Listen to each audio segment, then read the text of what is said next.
The woods near Senoy, Eastern Front, October 1943. Dawn is a gray smear through the pine trees. The air is cold, tasting of damp earth and cordite frost crackles under the boot of Obergefreiter Klaus. He does not feel the cold. His focus is absolute, channeled through a new weight in his hands. It is not the long, familiar K98K rifle. This weapon is shorter, darker, built from stamped metal and strange curves, an MP-43. A whisper in his headset. Russian voices murmur ahead unaware. They are digging in. Machine gun team setting up in a shallow ravine.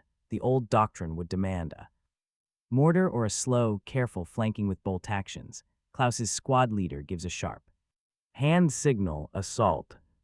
They move as one, a loose skirmish line gliding between the tree trunks. The distance closes 80 meters, 60. A Russian sentry turns, his eyes widening. Klaus's weapon is already at his shoulder. He does not consciously aim. He points. The first shot is a sharp, concussive crack distinct from the rifle's boom. The sentry stumbles, then Klaus squeezes the trigger again, and the forest erupts. The sound is transformative, not the slow, deliberate bang-pause clack-bang of bolt actions, but a controlled, hammering staccato. Crack, crack, crack, crack. He walks the fire into the ravine, pine needles and dirt spray. The Russian machine gunner swivels, but a short, 3-round burst from Klaus's weapon stitches across the gun shield, forcing him down. The squad is on them now, a storm of automatic fire and movement. The fight is over in seconds, a brutal, intimate conclusion at 40 meters. Klaus lowers the smoking weapon, his ears ringing in the sudden quiet. He looks at the strange gun. It has done what a rifle could not do quickly, and what a submachine gun could not do effectively. In these frozen woods, it feels less like a new weapon, and more like a new kind of warfare. But on the other side of the world, in the drawing rooms of armories and the forges of industry, America had already crafted a different, quieter answer to the same brutal question of the modern battlefield. The weapon in Klaus's hands was not an accident. It was the violent culmination of a doctrine born in the mud and slaughter of a previous war. To understand the MP-43 and later the Sturmgewehr 44, one must return to the Western Front of 1918. The stalemate of trench warfare had birthed a terrifying new tactic, the Stostrup, or stormtrooper. These were small, elite squads of infantry. They did not advance in waves. They infiltrated, armed with grenades, light machine guns, and the newly invented MP-18 submachine gun. They sought weak points, bypassed strongpoints, and sowed chaos deep behind enemy lines. Their goal was not to destroy the enemy line, but to paralyze it. This tactic, infiltration, was Germany's last, desperate gamble for victory. It failed to turn the strategic tide, but it left an indelible mark on the German military psyche. It proved that volume of aimed, automatic fire at close range was the key to breaking the defensive deadlock. The problem was the tools. The MP-18 fired the anemic 9 pistol cartridge, ineffective. Beyond 100 meters, the standard infantry rifle, the Mauser Jr. 98, fired the powerful 7.92 x57 Mauser cartridge, accurate to 800 meters and beyond. But in the close quarters chaos of a trench or a village, its length was a hindrance, its recoil punishing in rapid fire, and its bolt-action mechanism devastatingly slow. There was a lethal gap between 50 and 300 meters, a no-man's land where the submachine gun was useless and the rifle was inefficient. The stormtrooper doctrine had identified a tactical void, but no weapon existed to fill it. In the interwar years, while the victors largely returned to traditional rifle-focused infantry, German theorists like Generalleutnant Heinrich von Wühlich secretly nurtured the Stostrup concept. They envisioned a future war of movement where the entire infantry would operate as aggressive, independent squads, not as rifle lines. But this required a new weapon, something more potent than a submachine gun, more controllable than a full-power rifle, and capable of selective fire. It needed a new cartridge.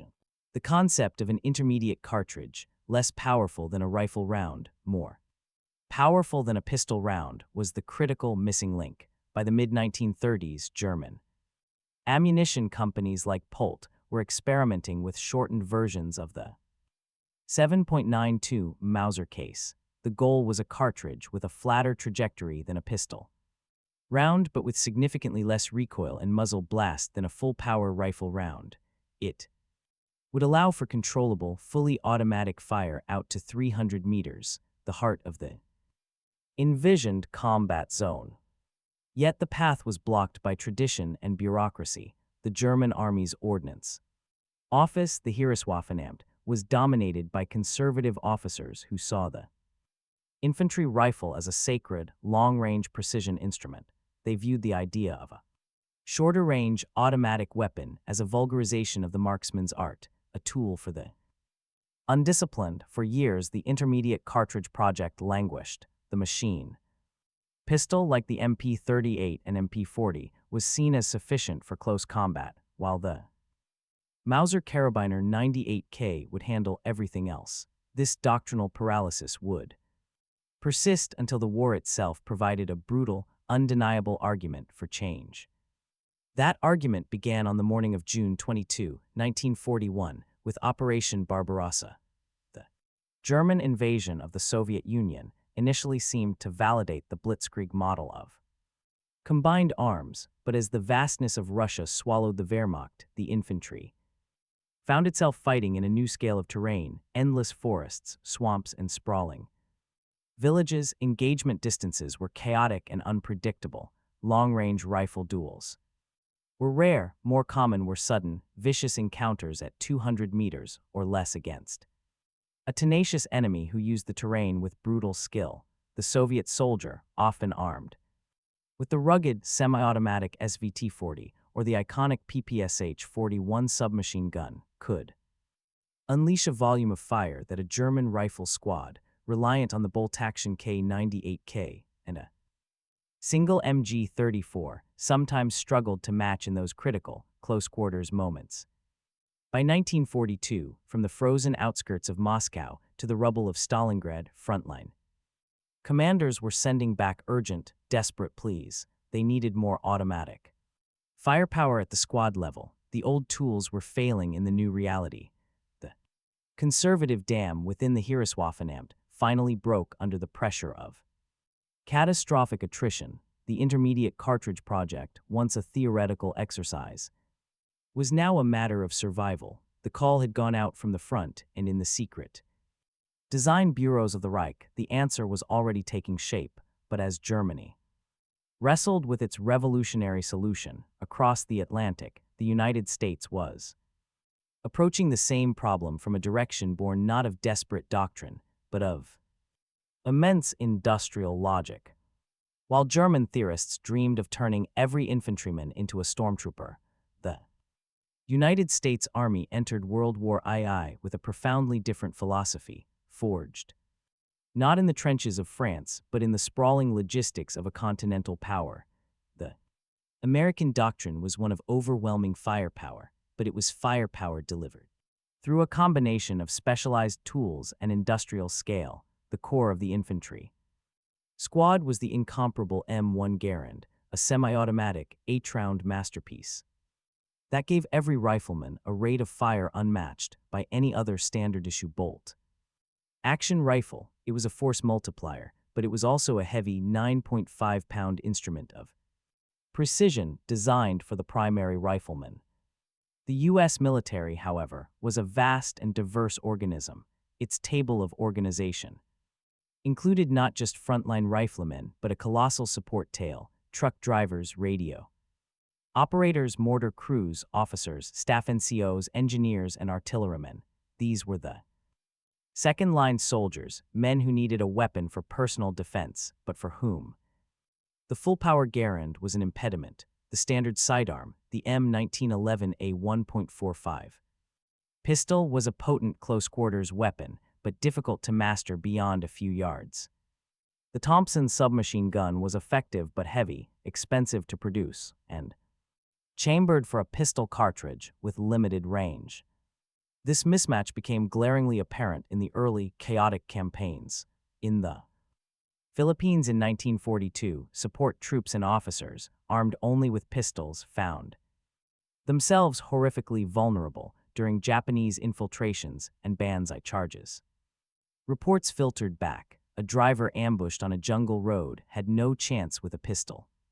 Against a rifle, a machine gun crew, once their position was overrun, could not effectively fight back. The existing tools were either too much weapon or not enough. The U.S. Army identified a critical gap in its own arsenal, but it was a logistical end.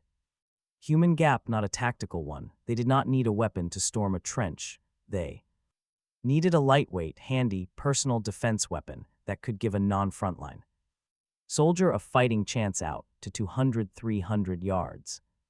In October 1940, even before Pearl Harbor, the U.S. Army Ordnance Department issued a request for a light rifle.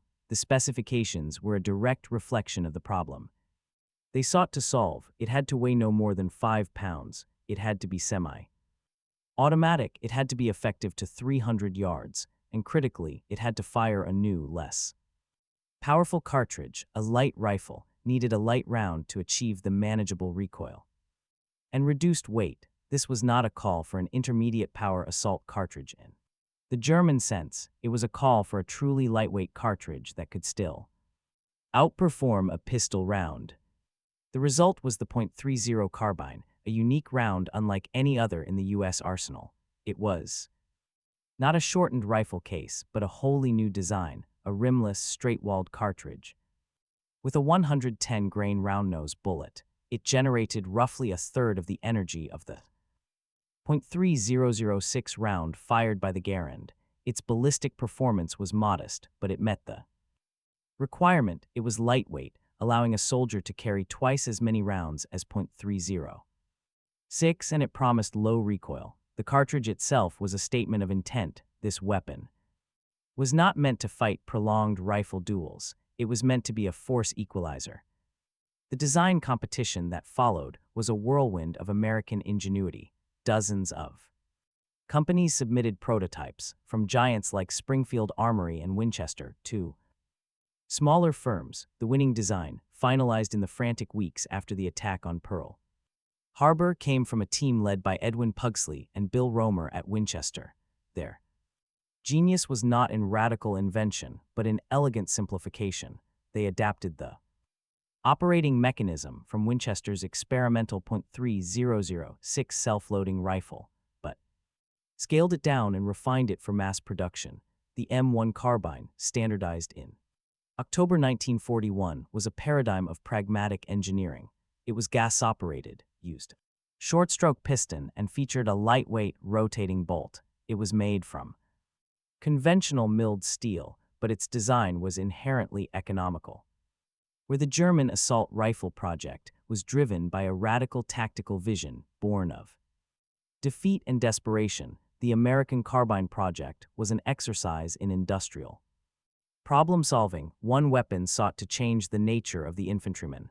The other sought to efficiently equip the support soldier. By 1942, as the first MP-43 prototypes were being secretly tested on the blood-soaked Eastern Front, American factories were gearing up to produce the M1 Carbine in numbers that would soon become incomprehensible to the German war economy. Two armies, responding to the brutal pressures of global war, were on a collision course with the future of infantry combat, approaching it from opposite ends of the doctrinal spectrum. The theoretical debates in headquarters mattered little to the man carrying the weapon. Mile after mile, day after day, the physics of weight and fatigue are merciless, non-negotiable laws of combat. The standard-issue weapons of both major powers at the start of the war were masterpieces of durability and long-range potency, but they were born of a different era. For the German Lancer, the Karabiner 98K was an extension of his arm, a 9-pound, 43-inch-long instrument of precision. With it, a trained shooter could hit a man-sized target at 500 meters, but in the rolling hills of the Ukraine or the close-quarters hell of a Soviet village, that extreme range was seldom relevant. What was always relevant was its Weight, its length catching on every doorway and branch, and the deliberate muscle.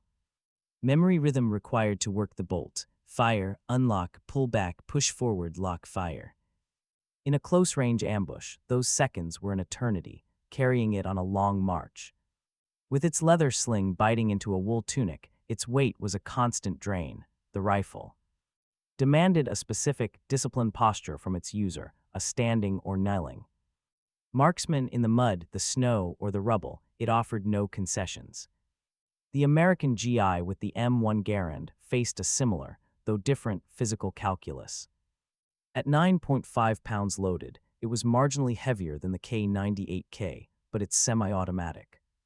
Action was a revolutionary advantage in a firefight, yet, for the non-rifleman, the Jeep driver, the artillery loader, the company clerk, the Garand was a colossal burden. It was too long to stow easily in a vehicle cab, too powerful for the occasional defensive need.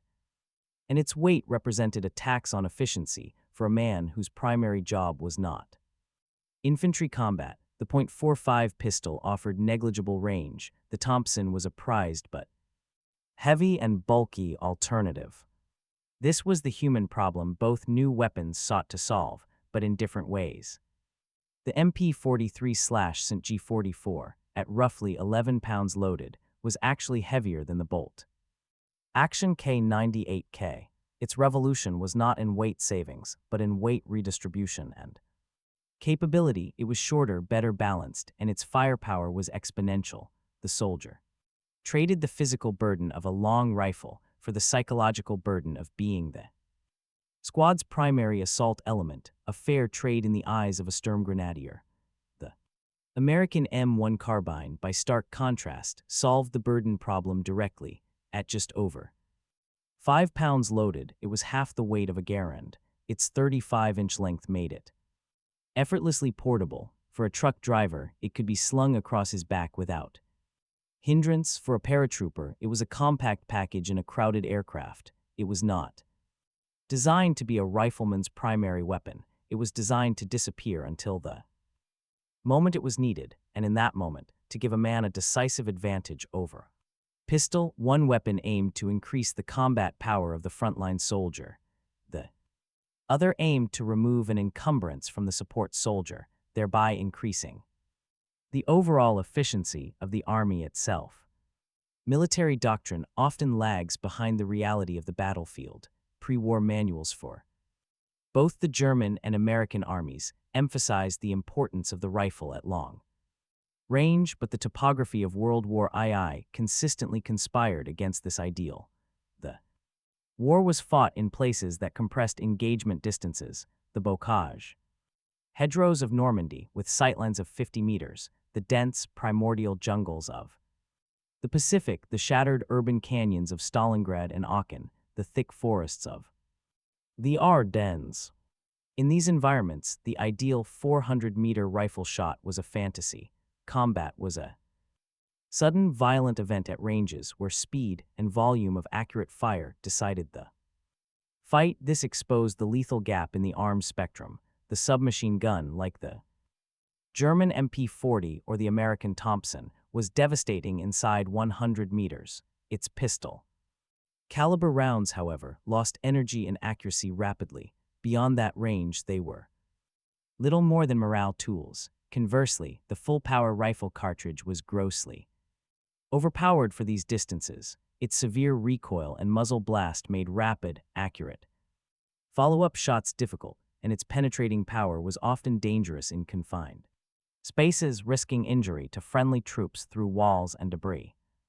This was the tactical void, the zone from roughly 75 to 300 meters. It was the distance across a French field, the length of a Russian village street, the span of a jungle clearing.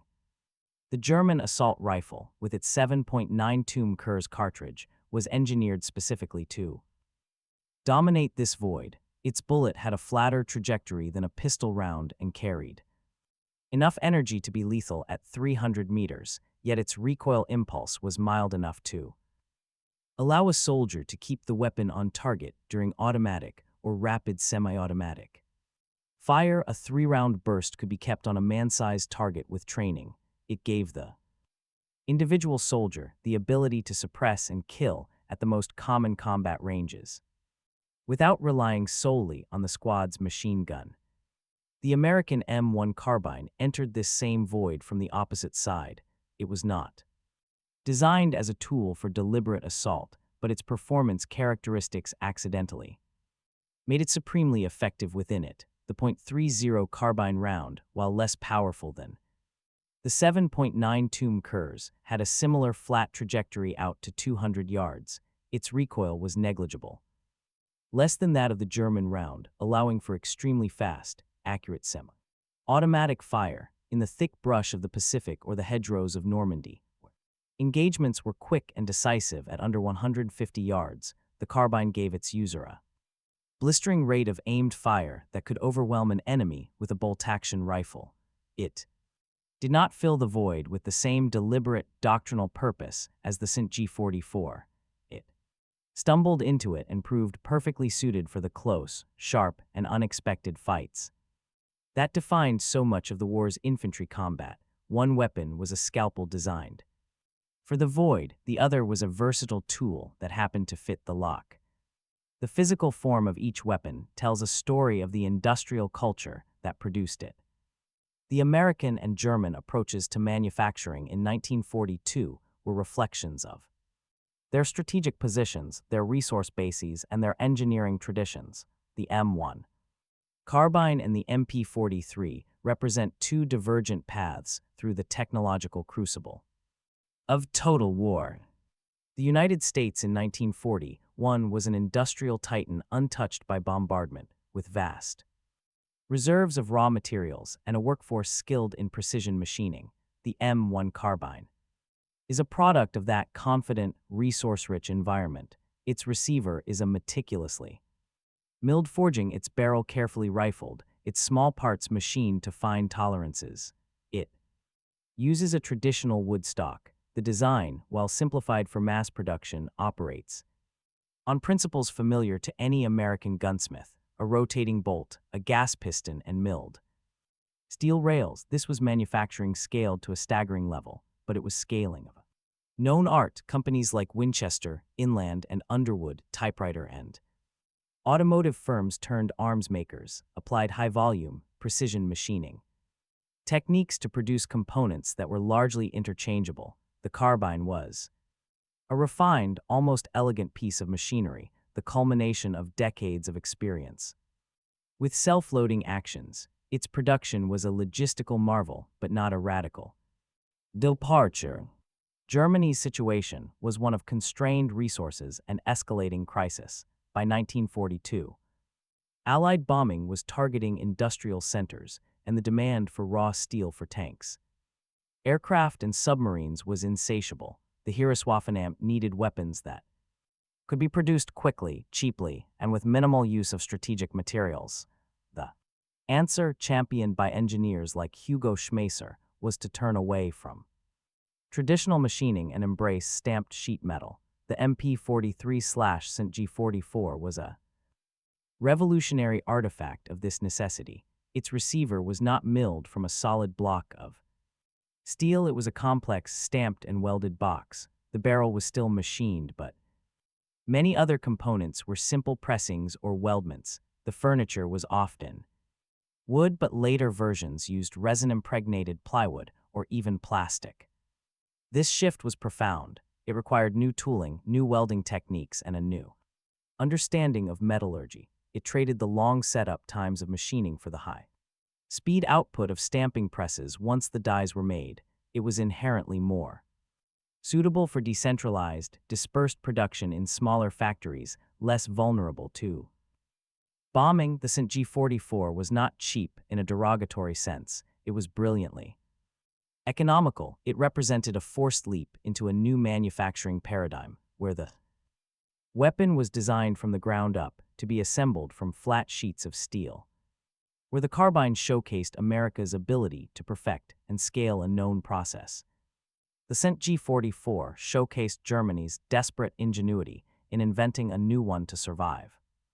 The weapons were physical manifestations of deeply held beliefs about the infantryman's role. German doctrine, evolving from the Stostrup concept increasingly, envisioned the infantry squad not as a collection of riflemen supporting a machine gun, but as an organic assault unit where every man was a source of automatic fire. The machine gun, now the formidable MG-42, was the base of fire, but the rest of the squad was meant to maneuver aggressively under its cover. The StG-44 was the tool for this maneuver. It turned the ordinary grenadier into a Sturmgrenadier, an assault infantryman capable of laying down his own suppressing fire while advancing. The doctrine was one of aggressive, decentralized action, of constant pressure and infiltration. The weapon empowered the individual to act with violent autonomy within the squad framework. American doctrine remained more conservative in its view of the individual rifleman, but more overwhelming in its application of combined arms. The U.S. infantry squad was built around the fire team, with the Browning automatic rifle bar providing the core automatic firepower. The riflemen with Garens were there to deliver accurate, rapid, semi-automatic fire to suppress and destroy point targets. The American way of war relied less on the individual infantryman's automatic capability and more on the staggering volume of fire available from artillery, mortars, and machine guns, and the mobility provided by vehicles. The infantry's job was often to hold ground or make deliberate advances under this canopy of supporting fires. The M1 Carbine had no place in this frontline doctrine. Its doctrine was one of support and security. It existed to protect the immense logistical and command apparatus that enabled the American style of warfare. By arming drivers, cooks, and officers with a weapon more effective than a pistol, the entire army became more resilient, more secure, and less vulnerable to the sudden shocks of infiltration or breakthrough. It was a force protection weapon. Ironically, in practice, its lightweight and handiness saw it proliferate far beyond its intended users. Paratroopers prized it for jumps, scouts and squad leaders carried it for quick action. It became the weapon of choice for many in the close confines of the Pacific Theater. It seeped into frontline roles, not by design but by the sheer practicality of its form. The StG-44 was a spearhead designed to strike. The carbine was a shield designed to protect, and in doing so it often became an unexpectedly effective spear. The raw numbers tell a story of two distinct economic realities. For Germany, the production of the StG-44, while a triumph of engineering, was a story of crisis management and too late implementation. Full-scale production only began in earnest in mid-1944, under the constant shadow of Allied bombing. Major manufacturers like C.G. Henel, J.P. Sauer & Son, and Mauser Werk produced the weapon, but total output reached approximately 425,000 units by war's end. This was a significant figure, but it was never enough to equip more than a fraction of the Wehrmacht, primarily elite units and specific divisions on critical fronts like the Eastern Front and the Ardennes. The StG-44 was always a rare, prized tool, a technological marvel that arrived in insufficient quantity to alter the strategic balance.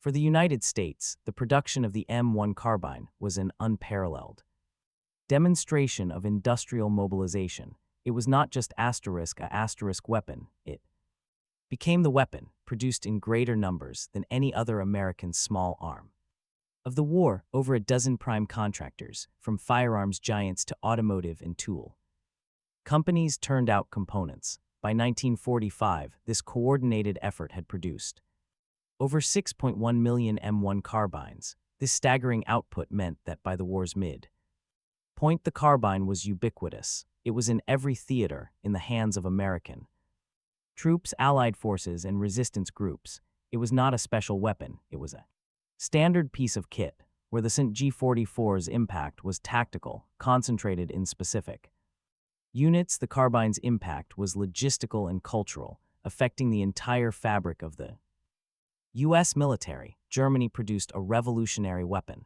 America produced a revolutionary number of a supremely practical one. The true test of any weapon is the reaction it provokes in the enemy. for Soviet infantry. On the Eastern Front, encountering a unit armed with the new Avtomat was a terrifying development. The distinctive, sharper report of the 7.92 Kurz cartridge, unlike the boom of a rifle or the slower rip of the PPSH-41, became an audio signature of elite German assault troops. Veterans reported that a squad with these weapons could generate a volume and accuracy of fire that felt like facing multiple light machine guns. It broke the predictable rhythm of combat, forcing a rethink of tactics. The mere presence of the StG-44 signaled that they were facing determined, well-equipped shock troops, often in critical sectors. For the German soldier facing Americans, the M1 Carbine presented a different kind of puzzle. Its report was also distinct, a higher-pitched crack compared to the deeper bang of the Garand in the close terrain of the Huichin forest or the hedgerows. This sound was everywhere. Initially, German intelligence assessments, fixated on the power of the Garand, dismissed the carbine as a poor man's rifle with inadequate stopping power, but frontline reports told a different story. In rapid, close range engagements, the sheer volume of semi-automatic fire a carbine-equipped soldier could put out was devastating. German troops learned to respect it, especially when it was in the hands of paratroopers or scouts who used its handiness with lethal skill.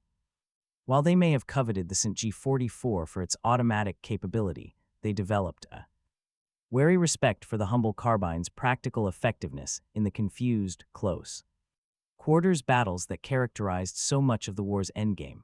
One weapon inspired fear through concentrated, innovative firepower. The other inspired respect through its omnipresence and practical ruthlessness in the right hands. The proof of concept, 1943-1944. The theories, the prototypes, the doctrinal debates, all of it was meaningless until the weapons met the unforgiving chaos of the front line. For both the German MP-43 and the American M1 Carbine, the years 1943 and 1944 were the crucible of validation, where battlefield reality delivered its first, unequivocal verdicts. On the Eastern Front, the testing ground was a vast, bleeding wound. In the aftermath of the disaster at Stalingrad and the colossal tank battle at Kursk in mid-1943, the German army was locked in a brutal, grinding retreat. It was a war of desperate defensive stands and localized counterattacks. Into this maelstrom, in the autumn of 1943, the first batches of the new weapon, then still designated the MP-43, were quietly issued to selected units on the central and northern sectors of the front. The issuance was low-key, almost secretive, a reflection of the ongoing bureaucratic opposition from Hitler himself, who distrusted the intermediate cartridge concept. The feedback from the front was instantaneous and electric. Unit after unit reported back not just satisfaction, but transformative experiences. The official report from the Panzer Grenadier Division, Grossdeutschland, an elite formation that received early shipments, was emphatic. It stated the weapon increased the combat power of the infantry considerably, praised its reliability in mud and frost, and highlighted its psychological impact. A soldier armed with the MP-43 fought with greater confidence and aggression in the close country fighting west of Kiev and in the forests of Belarus. The weapon proved its core thesis. A single soldier could effectively engage area targets out to 300 meters with automatic fire, providing his own suppression. In woodland fighting, where visibility was often under 100 meters, its combination of compact size, manageable recoil, and high volume of fire was dominant. Perhaps the most significant endorsement came from the men facing it. Soviet after action reports began noting the alarming effectiveness of German infantry squads.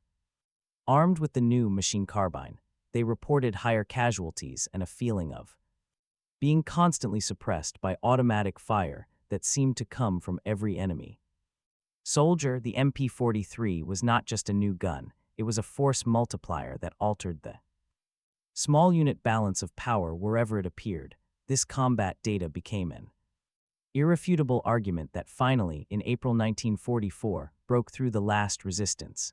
Adolf Hitler, presented with the overwhelming positive reports, not only approved full-scale production but in a moment of propaganda inspiration, bestowed upon it the name that would echo through history, Sturmgewehr 44, assault rifle, model 1944. The weapon born of tactical theory had been baptized in fire and blood, and emerged with a name that declared its purpose to the world. Across the globe, the M1 Carbine was undergoing its own, quieter validation. Its combat debut was less concentrated, more diffuse, reflecting its role as a universal tool. It first saw significant use in the hands of American and Allied forces in the Pacific Theater in 1943. In the stifling heat of New Guinea and the Solomon Islands, its light weight was a godsend in the dense jungle, where long sightlines were rare and engagements were sudden ambushes at spitting distance. The carbine's fast-handling characteristics and 15-round magazine proved supremely effective. Soldiers found they could move quicker, react faster, and put more rounds on a fleeting target than with a Garand. It became a favorite of officers, NCOs, and scouts, anyone who valued speed over long range power. But its true proving ground, where it transitioned from a support weapon to a frontline essential, was the Italian campaign and preeminently the Normandy invasion. In the mountain passes of Italy and the nightmarish tangle of the French bocage, the carbine found its perfect environment. Paratroopers of the 82nd and 101st Airborne, who jumped with carbines strapped to their bodies on D-Day, relied on its compact form in the confused, close quarters fighting in the hedges and orchards. Tank crews, dismounted after their Shermans were brewed up, used carbines to fight as infantry. In the close confines of a hedgerow corridor, a soldier with a carbine could pop up, fire a rapid string of semi-automatic shots to suppress a machine gun nest, and drop down before an enemy with a slower bolt action could draw a bead. Its limitations at longer ranges were irrelevant in this labyrinth. By the fall of 1944, the carbine was no longer just a personal defense weapon. It had been adopted on a massive scale by frontline troops who prized its handiness for the kind of fighting they were actually doing. It had proven its concept not by fulfilling a radical doctrine, but by being the right tool for the job that geography and the enemy had imposed, while German elite units were being armed with the revolutionary StG 44. The entire U.S. Army was, de facto, becoming an army equipped with the pragmatic carbine. Two proofs of concept had been delivered, setting the stage for their ultimate head-to-head test in the war's final, convulsive act. By the late summer of 1944, the two weapon philosophies were on a collision course. The Allied armies had broken out of Normandy and were driving toward the German border. The Soviet Union was launching massive, crushing offensives in the east. For Germany, the war had entered a desperate, defensive final act. For the United States, it was a war of relentless advance and overwhelming material power. In this culminating phase, the StG 44 and the M1 Carbine would be tested not in isolated actions, but in the defining battles that would shape the end of the war and the future of infantry combat. The StG 44 found its most consequential role in the last great German defensive campaigns, issued in increasing numbers to Volksgrenadier divisions and remaining elite Panzergrenadier units. It became the cornerstone of German infantry defense in the west. In the Bitter Street fighting for Aachen, the first major German city to be besieged, American GIs encountered strongpoints held by squads armed almost entirely with the new assault rifle. The effect was shocking. A single squad could generate a volume of automatic fire that made approaches deadly. It forced American infantry to rely even more heavily on artillery, tanks, and flamethrowers to root out positions, slowing the advance to a bloody crawl. The StG 44 extended the combat effectiveness of outnumbered German defenders, making them disproportionately dangerous in the confined urban environments.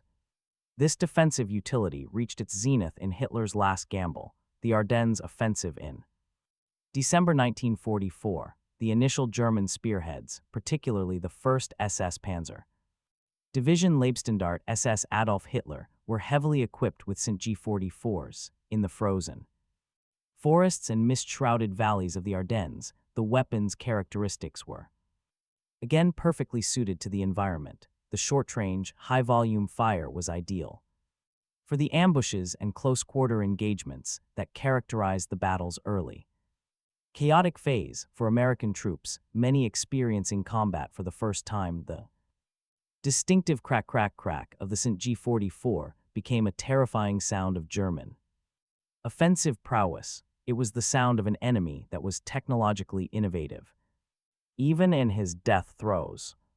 Yet here, in its moment of supreme tactical demonstration, the StG-44's strategic limitations were laid bare. The German logistical system was shattered, fuel and ammunition shortages were catastrophic. The supply of 7.92 Mkurs ammunition, produced in a separate stream from standard rifle ammo, could not keep pace with the needs of the offensive. Many StG-44s were dropped by soldiers who ran out of their unique cartridges and could not scavenge more. Its impact, while locally devastating, was constrained by the very industrial and logistical collapse that had spurred its creation. It was a weapon of tactical brilliance, trapped in a strategic catastrophe.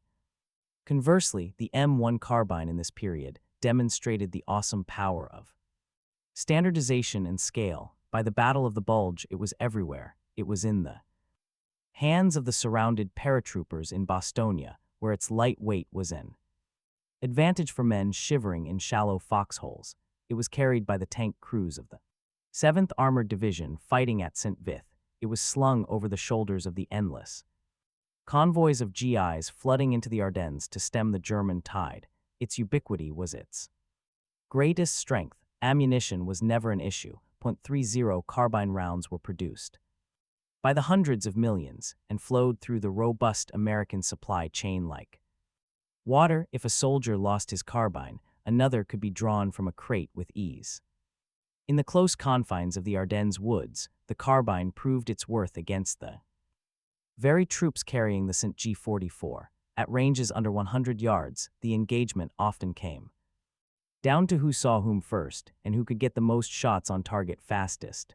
The carbine, with its negligible recoil and 15-round magazine, allowed a soldier to fire rapidly and accurately from the hip or shoulder while moving between trees, while the StG-44 held the theoretical advantage of fully automatic fire. In practice, in the hands of a cold, exhausted, and often poorly trained Volksgrenadier, that automatic fire could be wasteful and inaccurate. The semi-automatic carbine, in the hands of a better supplied soldier, encouraged aimed, sustainable fire. The climax of this technological and philosophical confrontation was not a single battle, but a realization that dawned in the mud and snow of that terrible winter.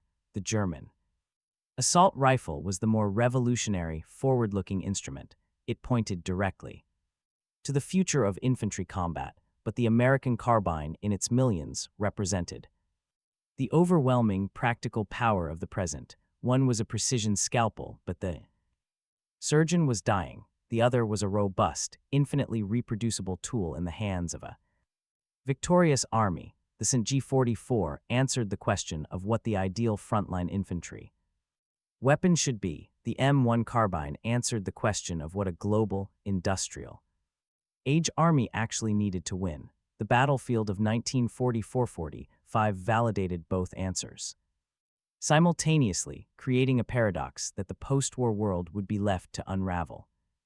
With the collapse of the Third Reich in May 1945, the Sturmgewehr 44's story as a German service weapon ended, but its influence was only beginning. In the rubble of the Reich, among the troves of captured technology divided by the victorious Allies, the StG-44 stood out not as a relic, but as a blueprint. Its impact was immediate and profound, but it traveled along two distinct paths, one of direct ideological lineage and the other of global proliferation, as a symbol of American reach. For the Soviet Union, the StG-44 was a revelation. Soviet small arms development had favored simple, robust weapons like the PPSH-41 submachine gun for volume of fire and the Mosin-Nagant rifle for long-range accuracy, but they had not successfully bridged the gap. Captured StG-44 were subjected to intense study by Soviet engineers, including a young Mikhail Kalashnikov. The evidence was compelling. The intermediate cartridge was the way forward. The Soviet M43 7.62x39 cartridge, developed during the war, was a direct conceptual sibling to the German 7.92 Kurs, a shorter, less powerful round designed for controllable automatic fire at realistic combat ranges. When Kalashnikov finalized his Avtomat Kalashnikova model 1947, the AK-47, the lineage was clear while mechanically different, using a long-stroke gas piston and rotating bolt Vs.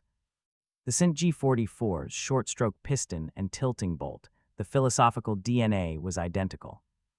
The AK-47 was a simpler, more durable, and easier to manufacture realization of the Sturmgewehr concept. It was the assault rifle adapted for the realities of Soviet industrial capacity and the anticipated needs of mass conscript armies. Through the AK and its countless variants, the German assault rifle concept became the standard infantry weapon for half the world, defining conflicts for the next 75 years. The StG-44's true victory was posthumous, achieved under the hammer and sickle.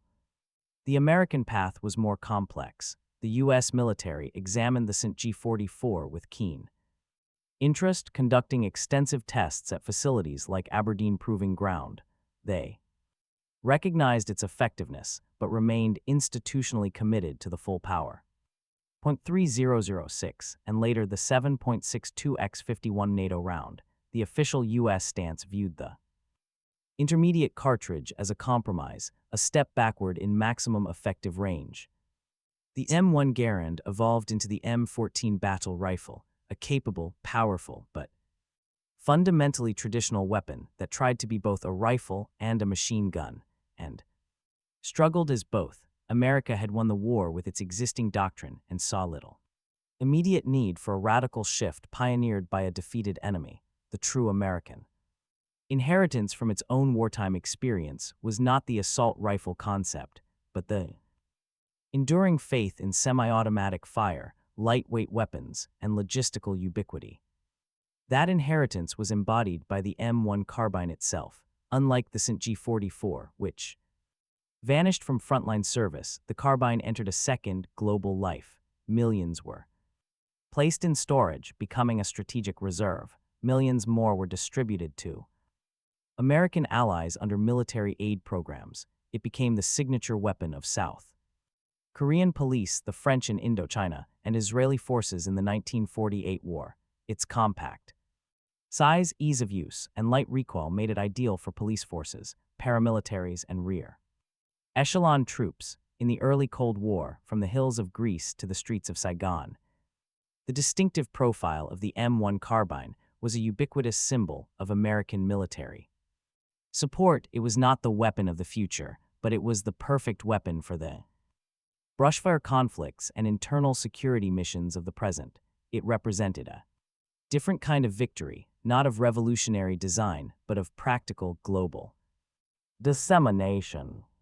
Thus, in the decade following World War II, the two weapons spawned separate legacies. One became a foundational icon for the Eastern Bloc, a direct progenitor of the most influential infantry weapon in history. The other became a tool of empire and stability for the West, a familiar, dependable asset in a chaotic world. The fork in the road taken during the war had solidified into two divergent small arms philosophies that would define the geopolitics of the coming decades. Yet, the pressures of a new kind of war would soon force a reckoning, and a synthesis of the two seemingly opposed ideas would finally emerge. The stalemate between the American battle rifle philosophy and the Soviet assault rifle doctrine could not last. The catalyst for convergence was, once again, the brutal laboratory of combat. in the early 1960s, American advisors in South Vietnam found themselves at a severe tactical disadvantage. Their primary rifle, the M14, was long, heavy, and its powerful 7.62 NATO round produced ferocious recoil in automatic fire, making it uncontrollable in the close quarters, sudden ambush environment of the Vietnamese jungle. It was the wrong tool. Conversely, the Viet Cong and North Vietnamese army were largely equipped with the Soviet AK-47 and its Chinese Type 56. Copy, compact, durable, and capable of devastating fully automatic fire at the very ranges where most firefights occurred. The U.S. needed a new answer, and this time it could not ignore the lessons of the StG 44. That answer came not from the U.S. Army's traditional ordnance establishment, but from a visionary aeronautical engineer named Eugene Stoner. His design, the Armalite AR-15, represented a revolutionary synthesis of the two World War II paths. In its chambering, it embraced the Sturmgewehr principle with a critical evolution. It used an even smaller, lighter and higher velocity intermediate cartridge, the .223 Remington, later 5.56x45 NATO. This round offered low recoil, a flat trajectory, and controversially, a tendency to fragment upon impact, creating devastating wound channels. It was a cartridge designed for controlled automatic fire and carried in large quantities, addressing the German concept of volume at common combat ranges. But in its form and manufacturing philosophy, the new M16 rifle owed a profound debt to the American experience embodied by the M1 Carbine. Stoner's masterpiece was not built from stamped steel, but from forged aluminum alloys and precision-machined steel, a high-tech evolution of American precision manufacturing. Most importantly, it was lightweight. At just over 6 pounds unloaded, it was even lighter than the M1 Carbine and a staggering 4 pounds lighter than the M14. This was the carbine's core lesson applied to a frontline rifle: reduce the soldier's burden to increase his endurance and effectiveness. The M16 also inherited the carbine's handiness and ergonomics, with a straight-line stock that reduced muzzle climb and controls designed for ease of use. The M16 and the assault rifles it inspired among NATO allies thus became the true hybrid legacy of the StG 44 and the M1 Carbine.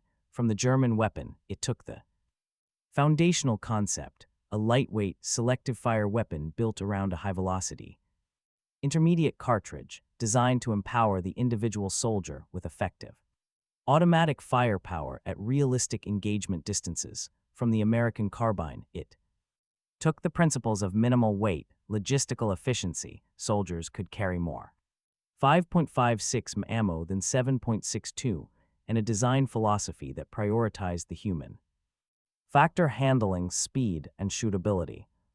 This synthesis rendered both of its ancestors obsolete in frontline military service.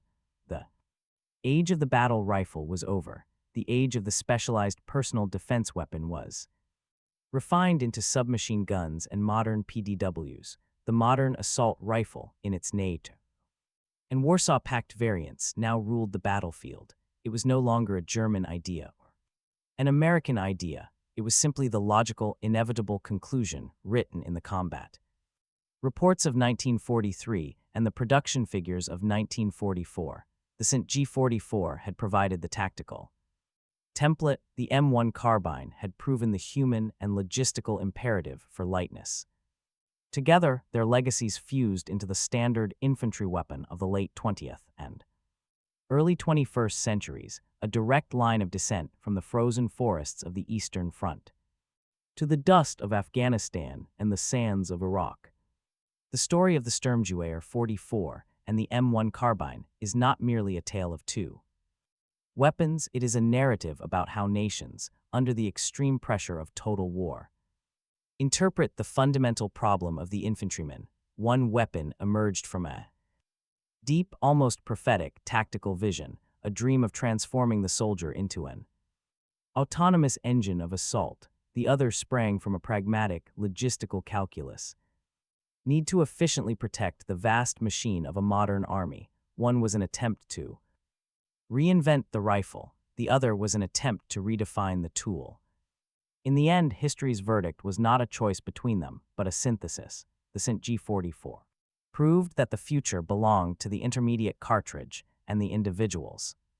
Capacity for controlled automatic fire, the M1 Carbine proved that the future also demanded lightness, handling, and overwhelming industrial scale, the modern soldier.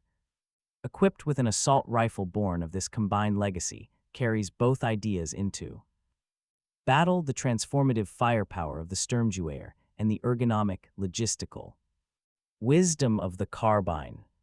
These weapons stand as testaments to their creators' circumstances. The StG-44 is a monument to German ingenuity in the face of desperation, a brilliant, forced innovation that glimpsed the next epoch of warfare. The M1 Carbine is a monument to American industrial pragmatism, a solution so effective and so massively produced that it shaped the very feel of a global conflict. One showed what was possible, the other showed what was necessary, and from the tension between that visionary possibility and that pragmatic necessity, the standard infantry weapon of the modern world was forged. Their conflict on the battlefield was brief. Their collaboration in shaping the decades that followed was definitive. In the end, the future did not choose one answer over the other, it demanded both.